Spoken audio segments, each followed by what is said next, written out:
White, black and gray banners hang around the courts at a training facility in Los Angeles on a Sunday in late August 2017. Amir Coffey stares at spectators gathering behind the basket and on the sidelines. Coffey knows these aren't college coaches. They're reps from all 30 NBA teams, scouts, general managers and coaches. They're current and former NBA stars, some he grew up watching and idolizing.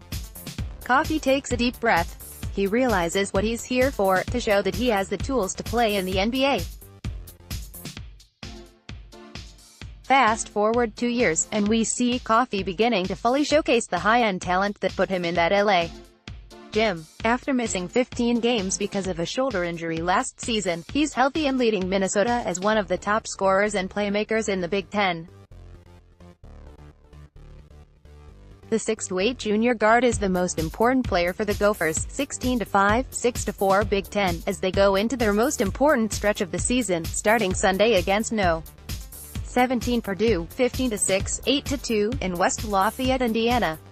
Coffey is averaging a career-high 18.9 points, third in the Big Ten, 3.7 rebounds and 3.1 assists in conference play. The last 10 Big Ten games offer a plethora of opportunities for Minnesota to boost its NCAA tournament resume. At the same time, Coffey can boost his pro stock, too.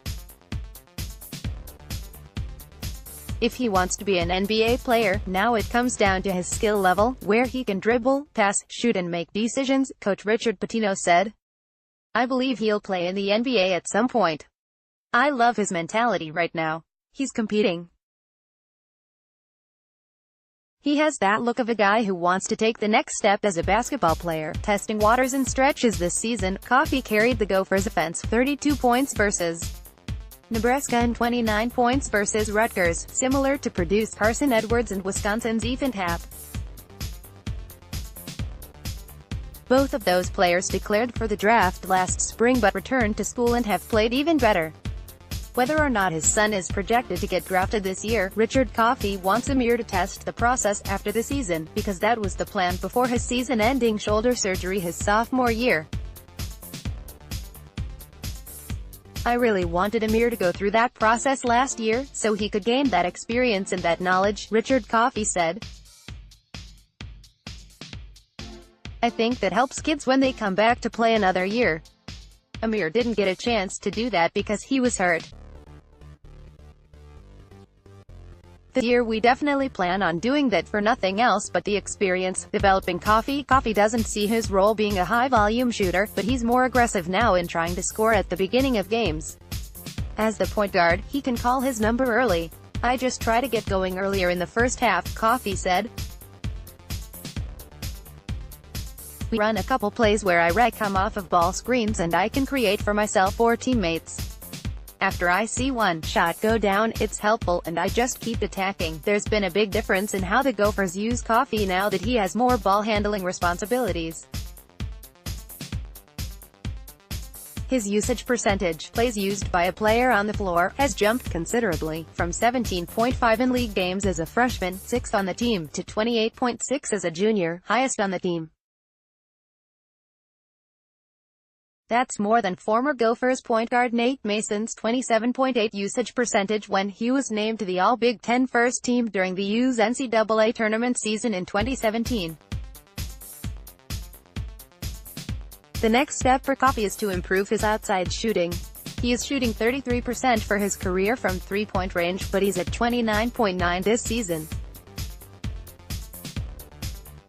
Anybody with his size, length and versatility is going to attract some attention from our level. We evaluate to see if he fits, an NBA Western Conference scout said. He's a 6'8" wing player, which is a pretty good size. If he's not making threes, you have to be able to make open jump shots. You got to be able to draw out a defender, like Coffey. Coffey can be a spark plug for the Gophers. His emotion comes out when he dunks or makes a clutch layup or jumper. Off the court, Coffey is soft-spoken. He spends a lot of his time with his pit bull, Prince, and his girlfriend, who he watches play basketball at Concordia Street. Paul, the former Hopkins star, is also very close to his family.